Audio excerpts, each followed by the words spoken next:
The Ranveer show clips में आपका स्वागत है। यूट्यूब का एक इकलौता चैनल जहां आपको हर चीज के बारे में नॉलेज मिलेगी। जेल अंदर से कैसे होता है? जेल अंदर से हाँ। कैसे होता है आपके नजरिए से? क्योंकि एक गेस्ट आए थे जिनको जेल में डाला गया। एक स्टैंड अप कॉमिक है, मेरे दोस्त है मुनावर फारूकी। उन्होंने एक राइटर के पर्सपेक्टिव से जेल को डिस्क्राइब किया था इस शो पर। फिर मतलब he was out of jail also very soon. पर जो एक्चुअल क्रिमिनल्स होते हैं, जो लॉन्ग टर्म जेल सेंटेंसेस होती हैं जिनकी, आई एम श्योर कि उनका एक्सपीरियंस बहुत अलग होता होगा। पर आप एक पुलिस लीडर हो, तो आपके नज़रिए से जेल कैसा होता है? जेल से जो बाहर निकला, उनसे बात करने से मेरे को जो जानकारी मिली है, अभी नहीं कई सालों से, अभी भी रिसेंटली ऑल्सो एक एक्सपीरियंस हुआ है। रिटायरमेंट के बाद एक लड़का है, वो दो यंगस्टर्स है, 21-22 का या 25 का, उनका बिजनेस पार्टनरशिप है। तो ये एक पार्टनर को कुछ परेशानी लगा कि उसको पैसा कम मिल रहा, फीलिंग था, उसने बोला कि नहीं, इसको हम फंसाएंगे। छोटा तू मैं हो गया, उसमें बोला कि नहीं, तुमको बाहर जाना था, विदेश जाना था, बोला कि तुमको जाने नहीं देंगे। बोला कि अरे यार, मैंने क्या कर दिया, तू क्या करेगा। एंड ये पास एयरपोर्ट पहुँचे और उसने पैसा दे दिया पुलिस को, सही बात है। वहाँ पर वारंट रखा हुआ था, वारंट तामिला हुआ, बोला कि पकड़ के लाए, उसको जेल में बंद कर दिया, कर्नाटका में। अब फ़ोन भी इसने ले लिया। इसको फ़्लाइट पकड़ करके जाना था अमेरिका में या कहीं जाना था, वहाँ पे लोग वेट कर रहा था। फ़्लाइट जाने में 11 आधा घंटा लगता ही है। अब पेरेंट्स केरला में सोचा कि ये तो चला गया, इनको पकड़ के जेल में डाल दिया। 2 दिन जेल में रखा, खूब पिटाई किया, पैसा दे करके उसने, फॉर नो रीज़न उसको जेल भेज दिया। जेल में उसको बेल हुआ नहीं है, 21 दिन जेल में रह गया। ये जेल से आने के बाद मेरे पास आए कहानी सुनाने के लिए, हमने बुलाया उनको। वो कहता है कि जेलर को 500 रुपया प्रॉमिस करो, आपको सेल फोन वो दे देगा।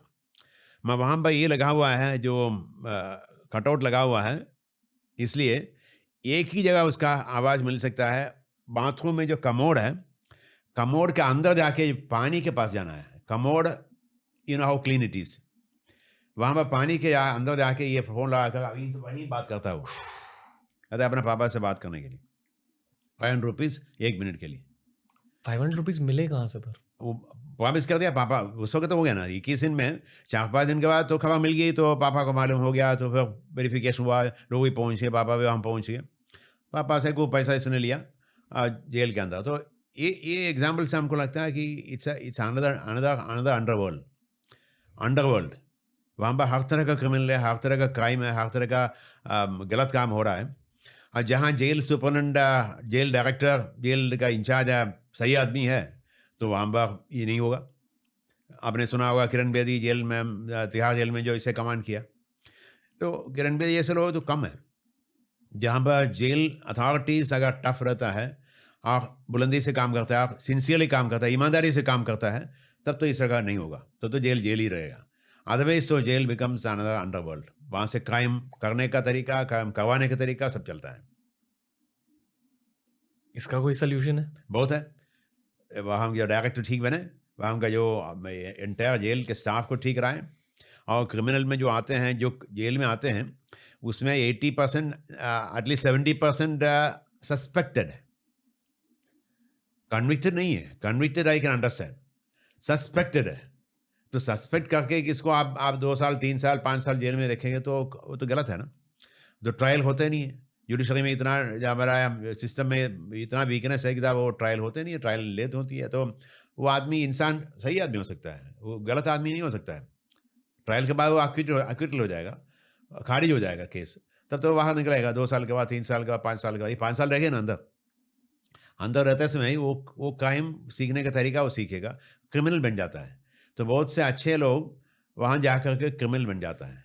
ये अनफॉर्चुनेट सिचुएशन है कि हमारे यहाँ जेल में इतना ज़्यादा पॉपुलेशन भी बढ़ गया, और अंडर ट्रायल का ज़्यादा होने से परेशानी बहुत है। कुछ ऐसी क्राइम सीन थी जो साइकोलॉजिकली आपके लिए भी बहुत मुश्किल थी to process?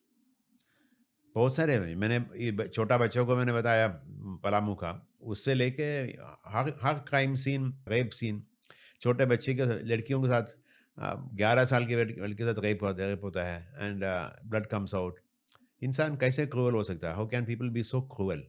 that you violate somebody's rights and demolish the person.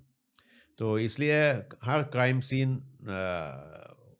Impactful होता है, impact on the victim, impact on the conscious police officer, उनको भी इम्पैक्ट बहुत पड़ता ही है.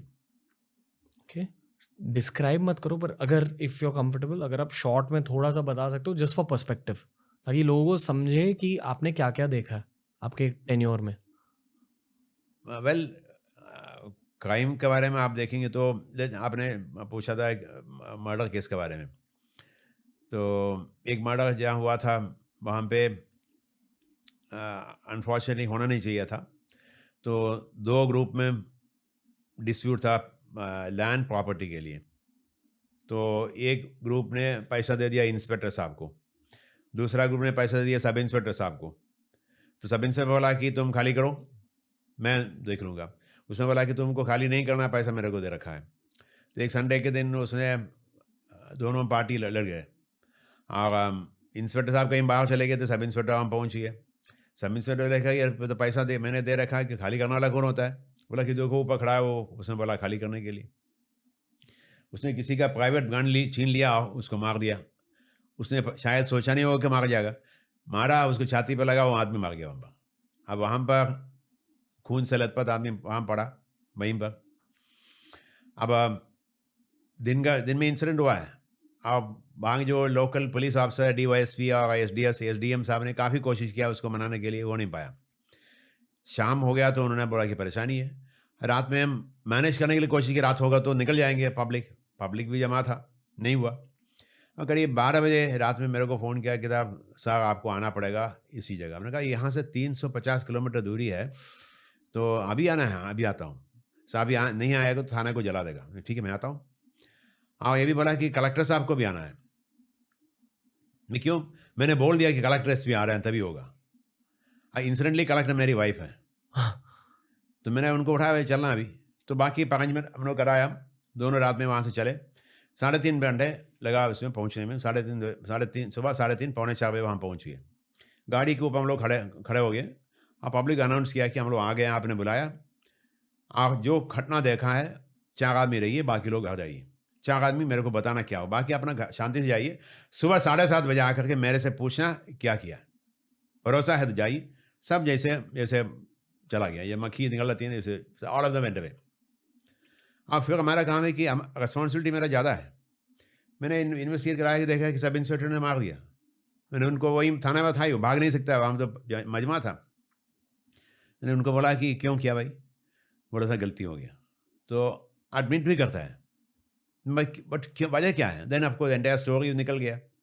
अभी सब इंस्पेक्टर को मैंने कहा, बेटे आपको एक मौका देता हूँ, आप अपने यूनिफॉर्म बदल लो. कि यूनिफॉर्म में अरेस्ट नहीं कराना चाहता हूँ. आप जाके घर में जाके वहीं पर जाके अपना यूनिफॉर्म बदल के आ जाओ, सिविल ड्रेस में आ जाओ. सिविल ड्रेस में आया, उनका स्टेटमेंट रिकॉर्ड करा के मैंने बोला कि आपको अरेस्ट करने जा रहा हूँ. तब अरेस्ट करने के पहले ये छोटी बात है, but I have to get the dead body out. सुबह आएंगे तो डेड बॉडी है ना, वहाँ पर परेशान हो जाएंगे. थोड़ा मकान चलेगी, छोटा सीढ़ी है, 3 मंजिला मकान है. वहाँ पहुँचे, खूब मोटा आदमी और नीचे पड़ा हुआ, इतना खून है वहाँ पर. उनका पेट इतना फूल गया, दिन में हो गया ना. हाँ, एक लेडी बैठी हुई थी, उनका बाल सो ऐसे गिरा हुआ था. जैसे हमको यूनिफॉर्म में देखा, वो हमको पकड़ करके हमको लेफ्ट राइट मारना शुरू कर दिया, वो lady. I was controlling myself, I have to control, कारण she is taking out her vengeance. मेरे साथ सब इंस्पेक्टर क्या बोला कि ए मारो, SP साहब है. नहीं, relax. I told them relax. Baijnath चुप रहो. ये खूब मारा, 2-4 इधर उधर मार के बेहोश होकर नीचे गिर गई. फिर मेरी वाइफ तो वहाँ पर कलेक्टर थी, उन्होंने सांत्वना दिया, उनको पानी वानी दिया के, उनको बैठा के, उनको गोदी में बैठा करके, उनको लिटा करके. मगर मेरा काम है कि डेड बॉडी निकालना. अब प्रिपेयर होकर हम गए थे. इतना मोटा आदमी को 3 फ्लोर से निकलने का, उस वक्त तो सिस्टम तो कुछ था ही नहीं. इम्प्रोवाइज सिस्टम करा करके पूरा बॉडी को मैंने देखा, ब्लड क्या है, कहाँ चोट लगा है. Now emotionally if you are disturb, nothing will work. You have to control your emotions. उस वक्त आपको काम लेना है. You have to be a police officer there. You are a police officer, you are train police officer. तरीके से पूरा dead body निकाल के गाड़ी में रख करके, और रास्ते में खून बहुत है, आते समय खून बहुत निकला हुआ है. अब सुबह पब्लिक आके देखेंगे तो क्या डरेगा ना. बच्चे, छोटे बच्चे वहाँ बहुत है. तो फिर हमको पानी ऊपर से ला के पूरा सफाई करना पड़ा, ये भी हमारा काम। आप पूछें कि पुलिस का यही सब काम होता है, तो होता है। तो एंटायर एरिया को सफाई करने का, सफाई करने के बाद उसको पूरा मकान को भी साफ़ करने का, कमरे को साफ़ करने का, और बाकी जो एविडेंस निकालने के बाद ही सफाई कराया। ये जो काम जो होता है ना, तो उस वक़्त this is the scene of crime, और इस तरह का कई है। एवरी क्राइम इज़ डिफरेंट, हर सीन डिफरेंट होता है। आजकल आपका साइबर क्राइम तो कम्प्लीटली डिफरेंट है, उसमें भी है बट वायलेंस होता ही है, but different, completely different. Crime, आप क्राइम के बारे में जानकारी आप ज़रूर रखिए। आप एक्सेप्ट करिए क्राइम होता ही है। अब क्यों होता है आप समझ लीजिए। अब स्कूल में बच्चों को ड्रग्स देते हैं, कई स्कूल में, केरला में भी मैंने देखा, ट्रिवांड्रम में भी देखा। तो हम लोग अगर पुलिस ऑफिसर पुलिस ऑफिसर जा करके रेड कराए, ड्रग्स लेके आए, ख़त्म नहीं हो रहा है। तो बच्चों को जानकारी देना है, बेटे ड्रग्स देने से क्या होगा। ये एक बार आप ड्रग लिया, you are going to be a drug addict, you are harming yourself. भगवान ने आपको शरीर दिया है ड्रग्स खाने के लिए, नहीं खाना खाने के लिए। ये ड्रग्स से आप नशीले पदार्थ से you are spoiling your mind, your brain and your body. ये मैसेज बच्चों को हम तरीके से दे देंगे, बच्चे समझ लेगा। अगर आपको ये क्लिप अच्छा लगा तो ऐसे ही 1000 क्लिप्स अपलोड किए गए हैं इस चैनल पर, बस देखते जाओ और सीखते जाओ।